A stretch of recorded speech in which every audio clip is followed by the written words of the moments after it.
देखती आंखों सुनते कानों आपको फरजाना तालपुर और तारिक अजीज का सलाम पहुंचे।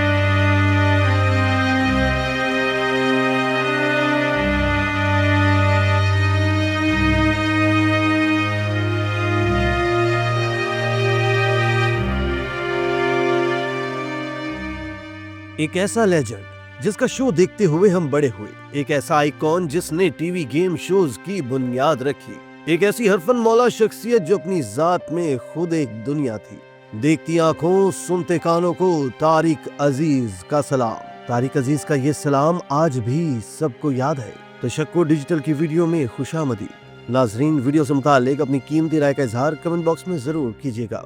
दोस्तों, तारिक अजीज एक कसीरुल जहद शख्सियत थे। कंपेयर, शायर, सियासतदान, कालमनिगार और अदाकार की हैसियत से अपनी सलाहियतों का लोहा मनवाया। अब भला कौन ऐसा शख्स होगा जिसमें ये सारे औसाफ हो। वो एक अहदसाज शख्सियत थी। फिल्म हो या ड्रामा, स्टेज शो हो या अदब, हर मैदान में तारिक अजीज ने अपने नक्श छोड़े।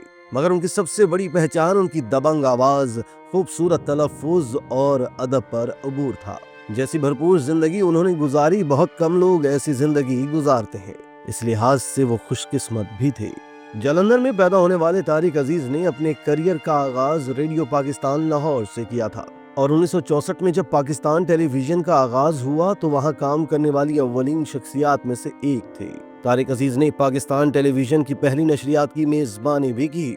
उन्हें असल शोहरत पाकिस्तान टेलीविजन पर 1975 में शुरू होने वाले प्रोग्राम नीलाम घर से मिली। उनका ये प्रोग्राम शुरू करने का अंदाज, देखती आंखों सुनते कानों को तारिक अजीज का सलाम, बहुत मशहूर हुआ था। देखती आंखों सुनते कानों आपको फरजाना तालपुर और तारिक अजीज का सलाम पहुंचे। 40 बरस से ज्यादा अरसे तक जारी रहने वाले इस प्रोग्राम को बाद अज़ां बज़्म तारिक अजीज का ही नाम दे दिया गया था। तारिक अजीज ने टीवी ड्रामों और फिल्मों में भी अदाकारी के जौहर दिखाए। उनके क्रेडिट पर 36 फिल्में हैं, जिनमें 32 उर्दू और 4 पंजाबी फिल्में शामिल हैं। इस शोबे में खूबसूरत आवाज और मुनफरिद लहजे के मालिक तारिक अजीज अपनी आवाज का बहुत फायदा उठाते थे।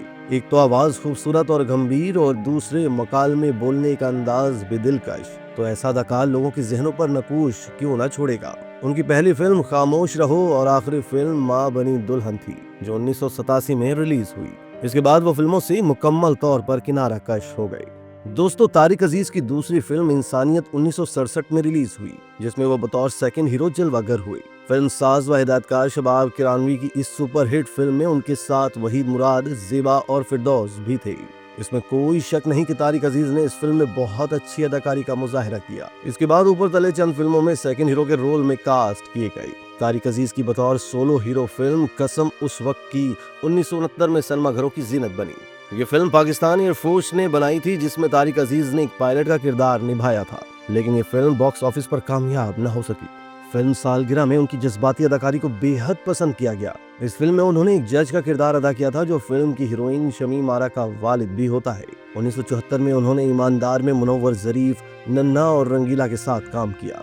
1975 में उन्होंने सरकारी टीवी का मशहूर क्विज शो नीलाम घर शुरू किया। इसी साल उनकी एक अहम फिल्म हार गया इंसान रिलीज हुई।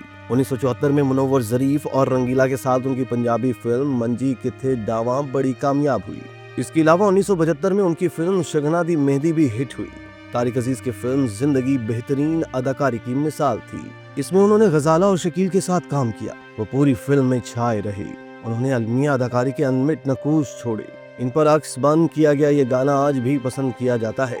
कुछ आहें कुछ आंसू लेकर प्यार का महल बनाया मैंने। इसके अलावा सालगिरह, सौगात और सौदागर में भी लोगों ने उनकी अदाकारी को खूब सराहा। फिल्म सौदागर में उन्होंने आगा तालिश के मद्दे मुकाबिल अदाकारी के खूब जौहर दिखाए। आगा तालिश ने इस फिल्म में एक मगरबी सौदागर का किरदार अदा किया था। रशीद साजिद के जानदार मकालमों ने इस फिल्म को 4 चांद लगा दिए थे। इनकी दीगर फिल्मों में हुकूमत, हमराज, जिंदगी, बाजार, कुबड़ा आशिक, निशानी, मामबी दुल्हन, खामोश रहो, मेला, रोटी, प्रस्तान, पिया मिलन की आस, पराई बेटी, सौगात, बलवंत कौर और मिस हांगकांग शामिल हैं। दोस्तों, तारिक अजीज को सियासत में भी दिलचस्पी थी और वो 70 के अशरा में जुल्फिकार अली भुट्टो जैसी तिलिस्माती शख्सियत के सहर में मुब्तला थी। 1970 में उन्होंने पाकिस्तान पीपल्स पार्टी में शमूलियत इख्तियार की। वो पुरजोश मुकर्रर थे और अपनी शोला बयानी से लोगों को अपना गर्वीदा बना लेते थे। 1972 में जब भुट्टो अपने साथियों के हमरा शिमला गए तो तारिक अजीज उस वक्त में शामिल थे। 1988 में जब पीपल्स पार्टी दोबारा बरसरे इक़्तिदार आई तो नीलाम घर उस वक्त भी सरकारी टीवी से दिखाया जा रहा था। अगस्त 1990 में इसहाक खान ने पीपीपी की हुकूमत खत्म कर दी। 1997 में वो मुस्लिम लीग नून के टिकट पर कामयाब होकर मेंबर कौमी असम्बली बने। तारिक अजीज शोबिस की दुनिया की वाहिद हस्ती थी जिन्होंने 1997 में कौमी असम्बली के इंतखाबात में लाहौर के एक हल्के से साबिक वजीर आजम इमरान खान को शिकस्त देकर कामयाबी हासिल की थी। इन पर सुप्रीम कोर्ट पर हमला करने का इल्जाम भी था। जनरल मुशर्रफ के दौर में उन्होंने मुस्लिम लीग काफ में शमूलियत इख्तियार कर ली, लेकिन की खातिर ख्वाह पजीराई नहीं हुई, जिसके बाद वो सियासत से किनारा कश हो गए थे। तारिक अजीज इल्म अदब और किताब से मोहब्बत करने वाले इंसान थे। उनका मुताला बहुत वसी रहा। वो उर्दू और पंजाबी के एक बेहतरीन शायर भी थे और उन्हें बेशुमार शोरा कराम के अशार ज़बानी याद होते थे। और इसकी मिसाल ये है कि उनके चाहने वालों ने देखा कि अपने 40 साल तवील टीवी शो में किसी काबिल ज़िक्र शायर का कोई ऐसा शेर न था जो उन्हें अज़बर ना होता। वो एक कालम निगार भी थे। उनका एक अखबार में कालम बाकायदगी से छपता था। उनके कालमों का एक मजमुआ दास्तान के नाम से और पंजाबी शायरी का मजमुआ कलाम हमजाद दा दुख के नाम से शाया हुआ। 17 जून 2020 को देखती आंखों सुनते कानों को तारिक अजीज ने आखिरी सलाम भेजा। उनका इंतकाल 84 बरस में हुआ। पाकिस्तान के सभी अदाकारों, अदीबों और फनकारों ने तारिक अजीज की मौत पर गहरे दुख का इजहार किया। बिलाशुबा ऐसी शख्सियत कई दहाइयों बाद पैदा होती है और कई दहाइयों तक दिलों पर राज करती है। उन्होंने अपनी खुदादाद सलाहियतों से एक आलम को मुतासिर किया। वो हमारे दिलों में हमेशा जिंदा रहेंगे। इसी तरह की मजीद वीडियोस के लिए आप हमारा चैनल सब्सक्राइब करके बेल का आइकॉन प्रेस करें।